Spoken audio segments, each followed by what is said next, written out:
What if I told you that the person everyone mocked, the girl forced to marry a beggar as punishment, would return exactly 1 year later in a private jet worth millions? What if the man sleeping on the streets was actually testing humanity itself?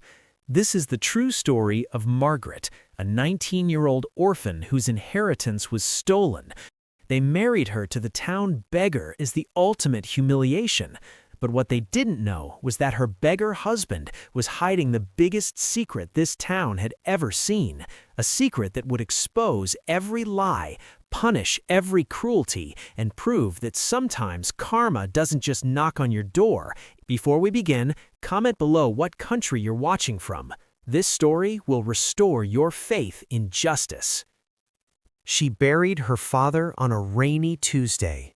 By Friday, a man she'd never met was sitting in her father's chair, holding documents that would steal her entire life. Margaret's world had collapsed twice in 11 months. First, her mother, taken by a sudden illness that gave them no time to say goodbye. Then her father, a strong man who seemed to age a decade overnight, his heart breaking under the weight of grief. He followed his wife to the grave just 10 months later. At 19 years old, Margaret was an orphan. The funeral was small, respectful. Her father had been a successful businessman, the kind of man who built his empire from nothing and owned a sprawling mansion that stood as a monument to his hard work. Margaret thought she'd have time to grieve, time to figure out her next steps, time to honor her parents' memory. She was wrong. 3 days after the burial, a black sedan pulled up to the mansion. Out stepped a man Margaret had only seen twice in her life, her father's younger brother, Uncle Raymond. He was dressed in an expensive suit, his shoes polished to a mirror shine, a leather briefcase clutched in his hand. He didn't knock. He walked straight in like he owned the place. "Margaret," he said, his voice cold and businesslike, "we need to talk." He spread documents across the dining table, papers with stamps, signatures, legal jargon Margaret couldn't fully understand. Her hands trembled as she tried to read them. "Your father and I had an agreement," Raymond said smoothly. "He signed over his assets to me years ago. This house, the business, the bank accounts, everything." Margaret's heart stopped. That's not possible. He never mentioned." "Are you calling me a liar?" Raymond's eyes were ice. She looked at the signatures. They looked like her father's handwriting, but something felt wrong, terribly, horribly wrong. Raymond smiled, a cruel, satisfied smile. "Pack your things. You'll stay in the servants' quarters from now on. This house, it's mine." Margaret stood frozen as movers began bringing in Raymond's family, his wife, his 2 spoiled children, into her home. Her father's chair, her mother's kitchen, her childhood bedroom, all stolen in a single afternoon. But what Margaret didn't know was that this was only the beginning of her nightmare and the start of a plan that would change everything. Comment below what country you're watching from. Can Margaret survive what's coming next? The transformation happened overnight. Raymond moved through the mansion like a conquering king, rearranging furniture, replacing family photos with portraits of his own children. Wife Diane, a woman with cold eyes and a sharp tongue, inspected every room with disdain. "This wallpaper is hideous," she announced. "We'll have it redone." Margaret watched from the shadows as her family home was erased piece by piece. The servants' quarters became her prison, a cramped space behind the kitchen with a single narrow window. Raymond didn't ask, he commanded. "You'll earn your keep," he said flatly. "Cook, clean, do whatever Diane requires. Consider it payment for letting you stay." Margaret wanted to scream, to fight, to show him the injustice. But she had no money, no lawyer, no family to turn to. She was utterly alone. The cruelty started small, then grew. Raymond's children, 16-year-old Vanessa and 14-year-old Kyle, treated Margaret like she was invisible. Worse, actually, like she was dirt beneath their designer shoes. Vanessa would spill juice deliberately on freshly mopped floors. "Oops," she'd say with a smirk, "clean it up." Kyle threw his muddy sports gear on Margaret's bed. "Wash these by morning." Diane was even worse. She'd inspect Margaret's work with white gloves, searching for dust that didn't exist, inventing reasons to deny her food. "You burned the eggs," Diane would lie, scraping a perfectly cooked breakfast into the trash. "No dinner for you tonight." Meanwhile, Raymond's family lived like royalty. Expensive clothes, lavish meals, weekly shopping trips that cost more than most people earned in months. They were spending her father's money, living in her father's house, erasing her father's legacy. In Margaret, she scrubbed their toilets. But here's what Raymond didn't know. Every Sunday, when the family went to their country club, Margaret snuck out. Not to escape, not to complain.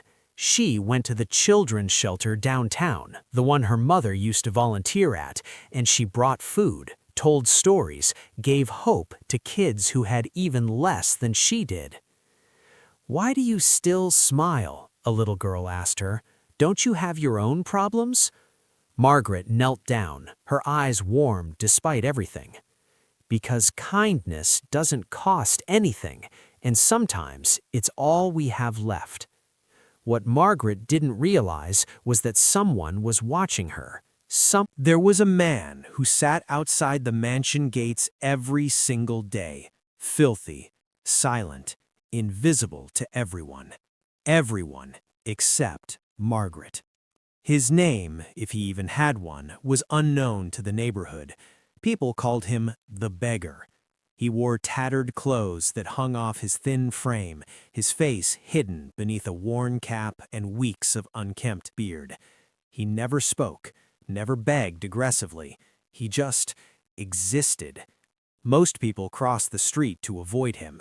Raymond had tried to have him removed multiple times. "He's bad for property values," he'd complained to anyone who'd listen. But the man always returned, sitting quietly by the gate with a small cup and patient eyes.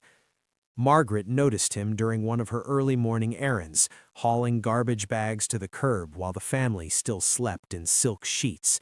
He was watching her, not with judgment, not with pity, just watching. Something about his gaze unsettled her. It was too aware, too intelligent for someone society had written off as nothing. Weeks passed. The beggar became part of Margaret's routine. Every morning she'd see him. Every evening when she returned from the shelter, he'd still be there. One day, driven by the same compassion that took her to help orphans, Margaret did something that would seal her fate. She brought him food. Not scraps, not leftovers thrown away by Diane. She saved a portion of her own meager breakfast, bread, fruit, water, and quietly placed it beside him. He looked up, surprised. Their eyes met. "Thank you," he said. His voice was rough from disuse, but there was something underneath it. Education, dignity. Margaret smiled, the first genuine smile she'd worn in months. Everyone deserves kindness. She didn't see Vanessa watching from an upstairs window, phone in hand, recording everything with a malicious grin. By dinner, the entire household was in an uproar. "You fed him?" Diane shrieked, her face twisted with disgust. That creature?"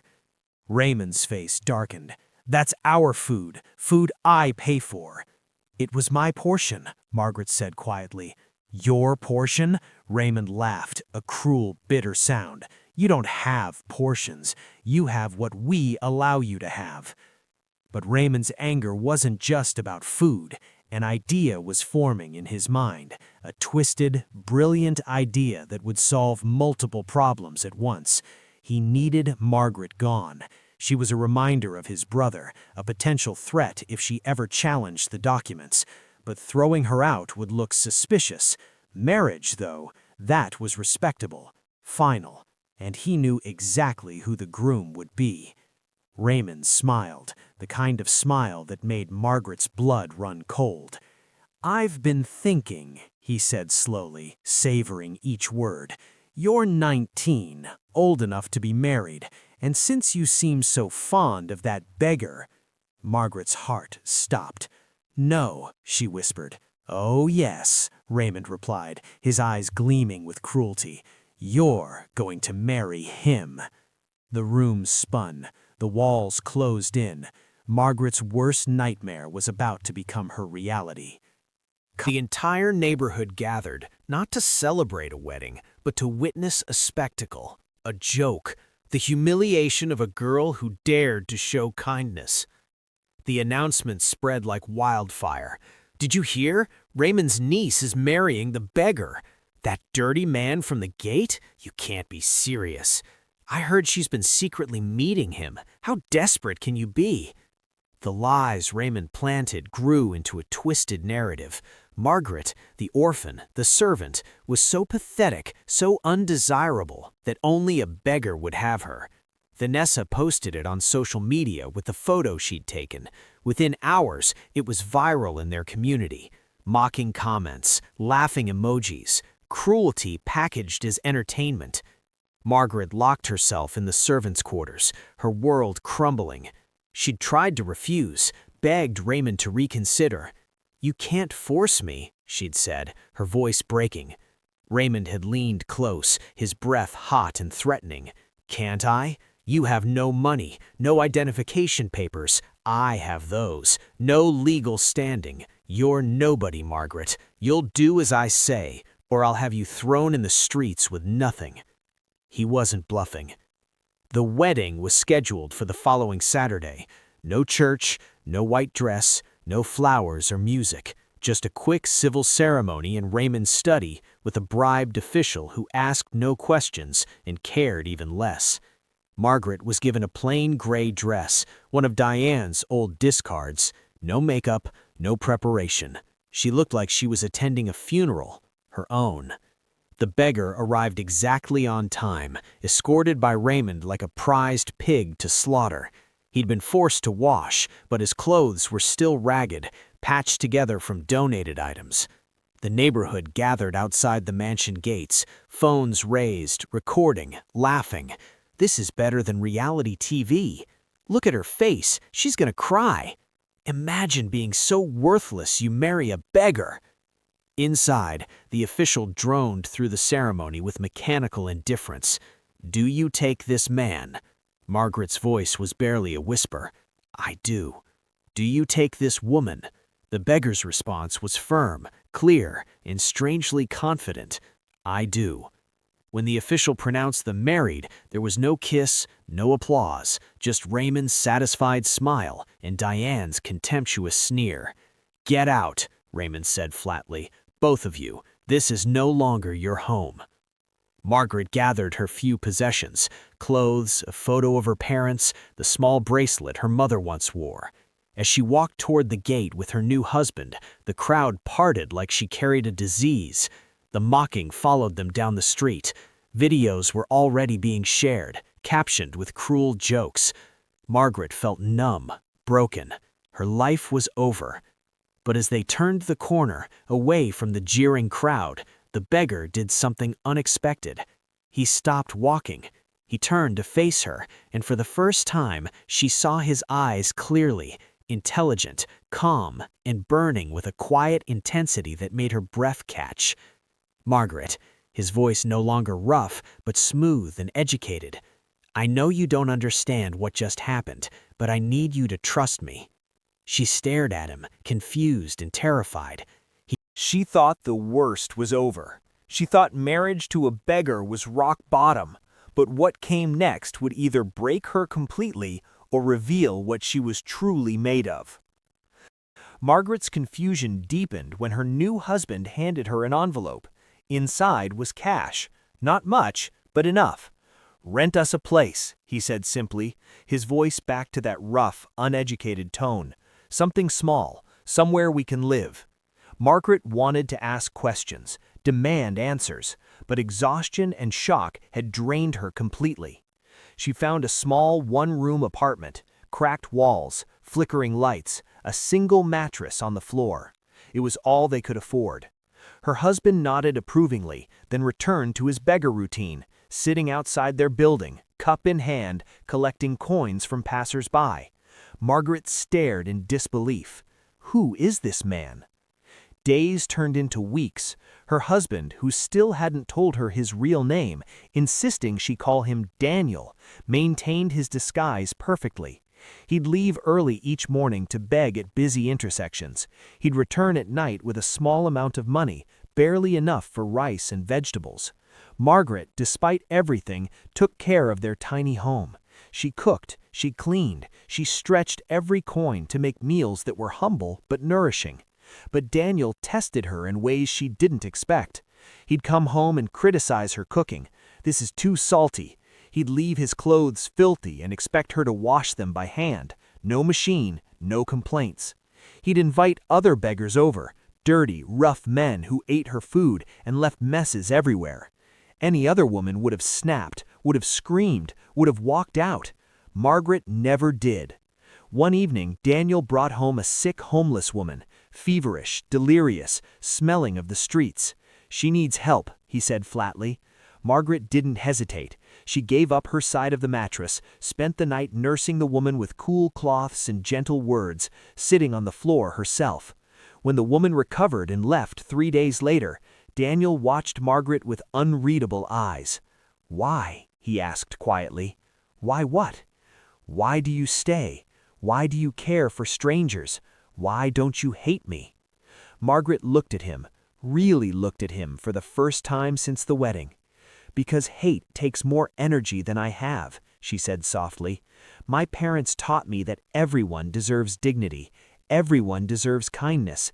Even when the world gives you nothing, you can still give something." She paused, her voice steady despite the tears in her eyes. "You didn't choose this marriage either. We're both trapped, so why make each other miserable?" Something shifted in Daniel's expression, a crack in the mask he wore.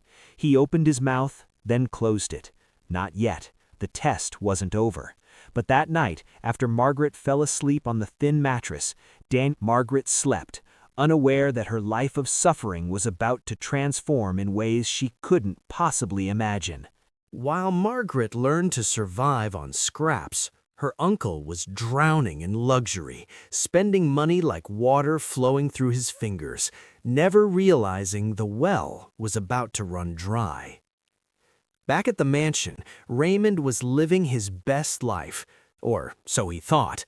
New cars filled the driveway, luxury vehicles he replaced every few months just because he could.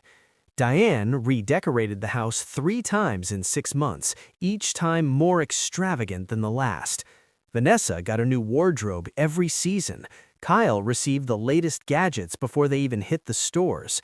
Raymond joined the most exclusive clubs, threw parties that made the society pages, and invested in businesses he knew nothing about, all on the advice of friends who saw him as an easy mark.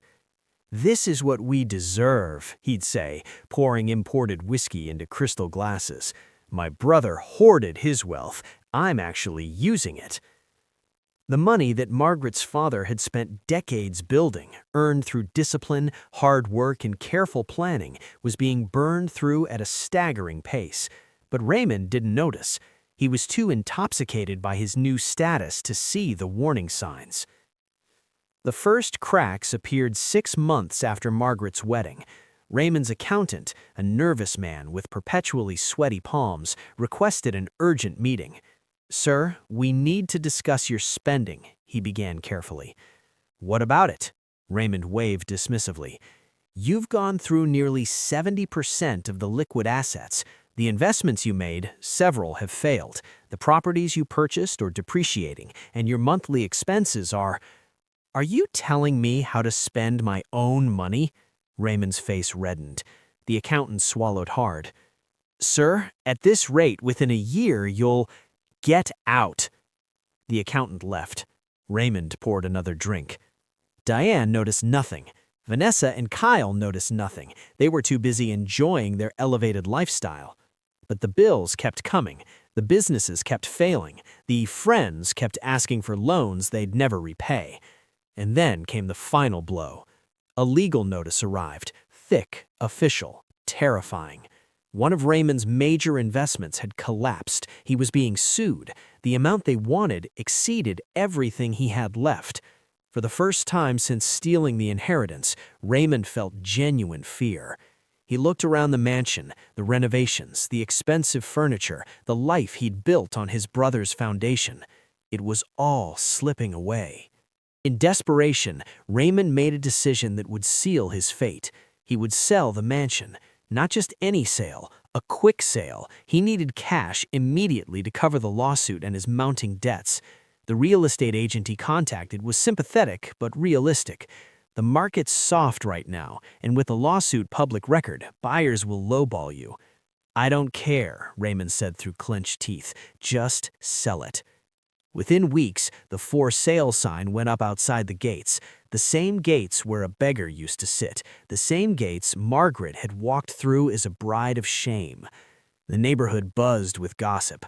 "Raymond selling? Didn't he just buy that place? I heard he's broke, spent everything. Karma's real, isn't it?" Vanessa was mortified. Kyle was angry. Diane blamed Raymond for everything. But the mansion sat on the market. Weeks passed. No serious offers came. Raymond's desperation grew into panic. Then, exactly 8 months after Margaret's wedding, the real estate agent called with unexpected news. "We have a buyer. Cash offer. Full asking price. They want to close immediately." Raymond nearly wept with relief. "Who is it?" "They want to remain anonymous. Some wealthy investor. Does it matter?" It didn't. Raymond signed everything without reading the fine print. What he didn't know was that the buyer had been watching, waiting, planning, and the mansion, his stolen kingdom, was about to become the stage for the most spectacular revelation this town had ever seen. Comment karma if you think Raymond deserves what's coming. Who bought the mansion? The sale closed on a Wednesday. By Thursday morning, Raymond and his family were out, moved into a modest rental across town, their furniture crammed into rooms a fraction of the size they'd grown accustomed to. Diane cried. Vanessa refused to unpack. Kyle punched a wall. Raymond sat in stunned silence, staring at the bank statement that showed just enough money to survive, barely if they were careful. Everything he'd stolen was gone. Meanwhile, back at the mansion, something extraordinary was happening. Construction crews arrived at dawn, not local workers, but professional teams from the city. Architects, interior designers, landscapers with vision and unlimited budgets. The neighborhood watched with fascination as trucks rolled in daily, carrying materials that spoke of serious money. Imported marble, custom fixtures, exotic wood, smart home technology. High privacy fences went up first, blocking the view, but the sounds told the story. Saws, hammers, the hum of transformation. Who bought it became the neighborhood's obsession. Theories flew wildly. A tech billionaire, a celebrity, foreign royalty, someone with money to burn and taste to match. The renovation took 3 months. When the fences finally came down, the neighborhood gasped collectively. The mansion had been reborn. What was once impressive but aging was now breathtaking, a masterpiece of modern luxury blended with classical elegance. The exterior gleamed with fresh paint and architectural lighting. The gardens were sculpted perfection, with fountains and pathways that looked like art installations. Through the windows, when the curtains were open, people caught glimpses of crystal chandeliers, contemporary furniture, and technology that seemed from another world. But the house remained empty. No one moved in. "Maybe it's an investment property," someone suggested. "Or they're waiting for the right moment," another whispered. The mystery deepened the fascination. Raymond heard about it, of course. Everyone made sure he heard about it. Each description was a knife to his heart. That was his house, his brother's house, and someone had turned it into something he could never have afforded, even at his peak. "Maybe we should drive by," Diane suggested one evening, "just to see." "No," Raymond said sharply, but his voice cracked. He couldn't bear to witness what he'd lost. What none of them knew, not Raymond, not the neighbors, not even the construction crews, was who was truly behind the transformation. In the modest apartment across town, Margaret continued her simple life, unaware that anything had changed. Daniel still left each morning in his beggar's disguise, still returned each evening with his small earnings. One evening, as Margaret prepared their simple dinner, Daniel watched her with an expression she couldn't quite read. "Margaret, do you remember the date your parents died?" Her hands stilled. "Every day. My mother passed away 2 years ago next month. My father, exactly 1 year later. So their anniversary, the remembrance, is coming soon?" Margaret nodded, her eyes distant with grief. "Yes, in 2 weeks." Daniel stood and pulled her into an unexpected embrace, the first real affection he'd shown since their wedding. "Then that's when everything changes," he whispered against her hair. Margaret pulled back, confused and trembling. "Daniel, what's happening?" But he just smiled, a real smile, warm and full of promise, and said nothing more. Comment what you think is about to happen. Drop a plane if you're ready for the big reveal. She woke up that morning thinking it would be another day of poverty and pain. She had no idea it would be the last day she'd ever live as the forgotten orphan named Margaret. 2 weeks passed in a blur of quiet normalcy. Margaret marked the days on a small calendar, each one bringing her closer to the anniversary of her parents' deaths. The grief was still raw, still real, even after all this time. She'd planned to visit their graves, light candles, say prayers. It was all she could afford, all she could offer. Daniel had been unusually attentive during those weeks, gentler, more present, stopped bringing chaos into their tiny apartment. "Are you feeling all right?" she asked one evening, noticing the change. "I'm feeling—" He paused, choosing his words carefully. "Like everything is finally falling into place."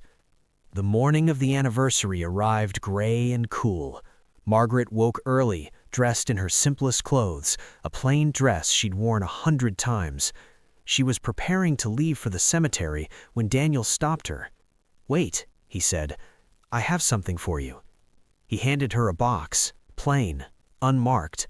Inside was a dress, not simple, not plain, beautiful. Elegant fabric in deep blue, the kind of dress she hadn't worn since before her parents died. "Daniel, we can't afford—" "Today is special," he interrupted. "Humor me, wear it." Margaret changed, bewildered but touched by the gesture. When she emerged, Daniel was also transformed. Gone were the beggar's rags. He wore a clean, well-fitted suit, nothing extravagant, but respectable. His face was freshly shaved, his hair was trimmed. He looked different, more like the man she'd glimpsed in brief moments over the past year. "Who are you?" she whispered, the question she'd been holding back finally breaking free. "You'll know everything soon," he promised, "but first we need to go." "To the cemetery?" "Not yet. There's somewhere else first. Trust me." The same luxury car from their wedding day pulled up outside their apartment building. Margaret's heart hammered in her chest. They drove in silence through streets that became increasingly familiar, heading toward her old neighborhood, toward the mansion. "Daniel, why are we—" "Patience," he said softly, taking her hand. When they turned onto her old street, Margaret gasped. Cars lined both sides, expensive vehicles, media vans, cameras on tripods. The neighborhood was alive with activity, all centered around one location, the mansion. But it wasn't the mansion she remembered. It was transformed, magnificent, glowing in the morning light like something from a dream. A crowd had gathered outside the gates. Police were managing the perimeter. Someone had set up a red carpet leading to the entrance. "What is all this?" Margaret breathed. The car didn't stop at the crowd. It drove straight through, security parting to let them pass, heading directly toward the mansion's main entrance. As they pulled up, Margaret saw a banner stretched across the entrance, "In loving memory of Thomas and Helena, together forever." Her parents' names. Her breath caught. Tears sprang to her eyes. "Daniel, how did you—" The car door opened. Daniel stepped out first, then offered her hand. As Margaret emerged, the crowd erupted, not in mockery this time, but in gasps of shock and confusion. Is that Margaret? The girl who married the beggar? What is she doing here? Standing at the entrance was Raymond, forced to attend by the mysterious new owner's legal team, part of the sale contract's strange requirements.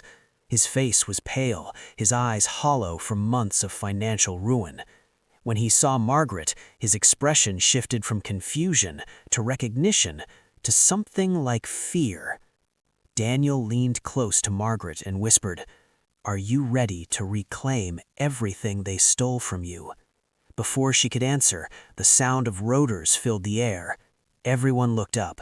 A helicopter was approaching, sleek, black, expensive. No, not a helicopter. A private jet was landing in the mansion's expansive back garden, a garden large enough apparently for such an arrival. The crowd went silent. Phones were raised. The world held its breath.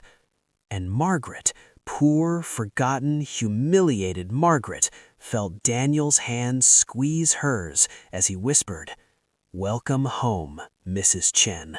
For 1 year, he'd lived as a beggar, eaten scraps, slept on floors, all to answer one question. In a world of greed and cruelty, could true goodness still exist? The private jet's door opened. Out stepped a man in an impeccable suit, silver-haired, dignified, carrying himself with unmistakable authority. Behind him, a team of assistants in what appeared to be legal advisors. The man surveyed the crowd, then his eyes landed on Daniel. He bowed, actually bowed, with deep respect. "Mr. Chen," the man said formally, "everything is prepared as you requested."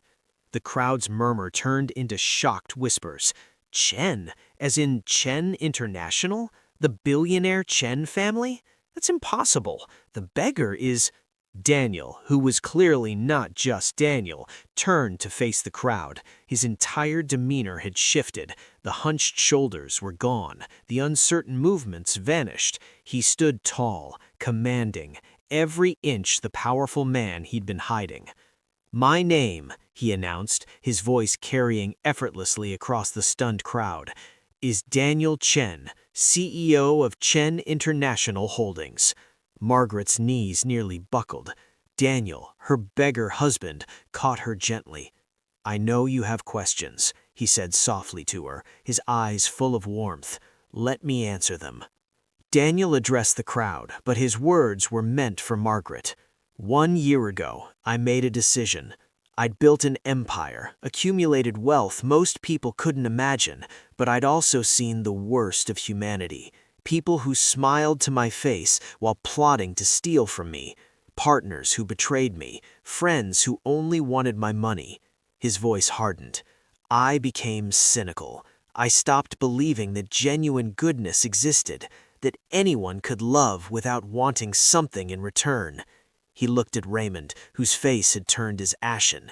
"So I created a test. I disguised myself as the lowest member of society, a beggar. Someone with nothing to offer, someone people would ignore, mock, or abuse.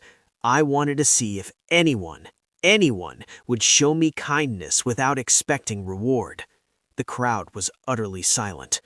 "I sat outside this mansion for months. Hundreds of people passed me. Do you know how many stopped to help? How many acknowledged I was human?" He paused. "One. Only one."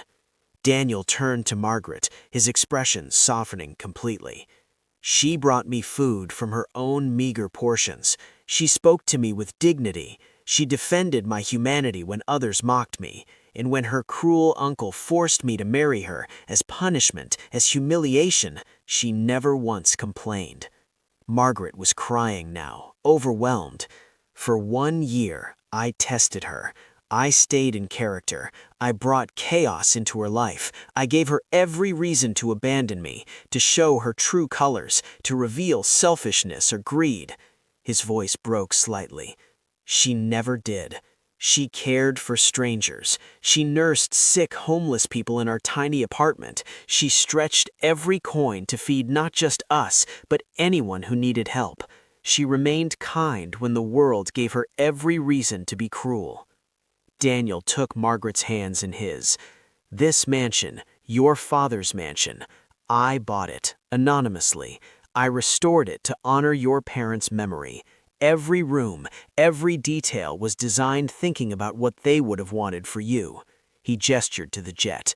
That's ours. The company is ours. Everything I have is yours, Margaret, not because of a marriage contract, but because you showed me that goodness still exists in this world. The crowd erupted, some in applause, others in shock, many in tears. But Margaret only had eyes for her husband, this man who'd hidden an empire to find truth. The documents Raymond used to steal your inheritance, Daniel continued, his voice turning steel. Our legal team examined them months ago. They're forgeries, poorly done ones. Raymond tried to run. Security blocked his path. We have evidence, witnesses, everything needed to prosecute. Your father's true will was found in the National Registry. It left everything to Margaret. Daniel's eyes locked onto Raymond with cold fury. You stole from an orphan. You abused her. You tried to destroy her spirit through humiliation and cruelty. And you spent money that was never yours. He turned to his legal team. File all charges. I want justice. Complete justice. Raymond collapsed to his knees, Diane screaming beside him, Vanessa and Kyle crying in humiliation as cameras captured every moment. But Daniel wasn't finished. He had one more surprise, one that would make this day truly unforgettable. Daniel guided Margaret toward the mansion's entrance, the crowd parting like water. Inside, the transformation was even more breathtaking. Every detail spoke of love and remembrance. Photos of her parents restored and beautifully framed, her mother's favorite flowers in crystal vases, her father's study recreated exactly as Margaret remembered it. This is your home, Daniel said gently. It always was. I just brought it back to you. Margaret walked through rooms filled with memories, touching walls she'd scrubbed as a servant, now restored to their former glory. Tears streamed freely down her face, not from sadness, but from overwhelming relief. In the main living room, Daniel's legal team had set up a presentation. There's something you need to see, Daniel said, gesturing to a screen. The video began to play. Security footage, financial records, testimonies, Raymond's entire scheme laid bare. The forged signatures, the bribed officials, the systematic theft of her father's fortune. Every transaction tracked, every lie documented. This will be submitted to authorities within the hour, the lead attorney explained. Mr. Raymond faces multiple charges: fraud, forgery, embezzlement, abuse. He's looking at 15 to 20 years in prison. Outside, police were already taking Raymond into custody. His protests were pathetic, his excuses transparent. Diane shrieked about their reputation. Vanessa and Kyle stood frozen, their entitled world crumbling in real time.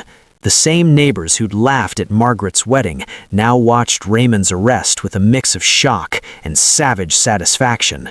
Karma's real, someone whispered. She warned him, another said. Kindness always comes back. The media was having a field day. The story had everything: hidden billionaire, year-long test, exposed fraud, dramatic revelation. Headlines were already writing themselves. Billionaire disguised as beggar finds true love. Orphaned heiress reclaims stolen fortune. The marriage that changed everything. But Margaret wasn't thinking about headlines or revenge or even justice. She was thinking about the little girl at the shelter who'd asked why she still smiled despite her problems. Because kindness doesn't cost anything, she'd said then. Now she understood the full truth. Kindness doesn't cost anything, but it's worth everything. Daniel led Margaret to the mansion's balcony overlooking the garden where the jets still sat, a gleaming symbol of their new life. "I have one more question," he said, his voice suddenly vulnerable. "This past year, the marriage was forced. You never had a choice. Now you know everything. You have your inheritance, your home, your freedom." He took a deep breath. "Margaret, will you stay married to me? Not because you have to, not because I'm wealthy, but because you want to, because we built something real in that tiny apartment?" Margaret looked at this man, this billionaire who'd lived as a beggar, who'd tested her without her knowing, who'd given her back everything she'd lost. "You spent a year looking for goodness in the world," she said softly. "I spent a year learning that wealth isn't money, it's character, it's integrity, it's choosing kindness when cruelty would be easier." She took his hands. "You don't need my money, Daniel. I never did, but I'd like to keep my husband, if he promises to never test me again." Daniel laughed, a genuine, joyous sound. "Never again, I promise." They kissed as the crowd below erupted in applause, as cameras flashed, as the neighborhood that had mocked her now celebrated her triumph. 6 months later, the mansion wasn't just a home, it was a foundation headquarters, the Margaret Chen Foundation for Orphaned Children, funded by both her inheritance and Daniel's wealth, provided education, housing, and hope to thousands of children. Raymond was serving his sentence. Diane had filed for divorce. Vanessa and Kyle were learning, slowly, what it meant to earn rather than steal. And Margaret, she still visited the children's shelter every Sunday, still told stories, still gave hope. But now she arrived not in borrowed clothes, but as herself, a woman who'd survived the worst and chose to give her best. Daniel often joined her, no longer disguised, no longer testing, just a man who'd found what he was looking for. Proof that in a world of cruelty and greed, true goodness still exists. And sometimes, if you're patient enough, if you're kind enough, goodness wins. Always. Comment your country and tag someone who needs to hear this story. If you believe kindness always wins, drop a heart below. Subscribe for more incredible true life stories that will restore your faith in humanity. Margaret's story proves something powerful. Your current situation is not your final destination. She married a beggar and found a billionaire. She lost everything and gained even more. But here's the real lesson. Her transformation didn't come from luck or magic. It came from staying kind when the world was cruel, staying dignified when everyone mocked her, and staying faithful when she had every reason to give up. If this story touched your heart, hit that subscribe button right now. Share this with someone who needs hope today. Drop your country flag below and tell us, have you ever been underestimated? Because your comeback might be closer than you think. Your jet is coming. Keep believing, keep being kind. See you in the next story.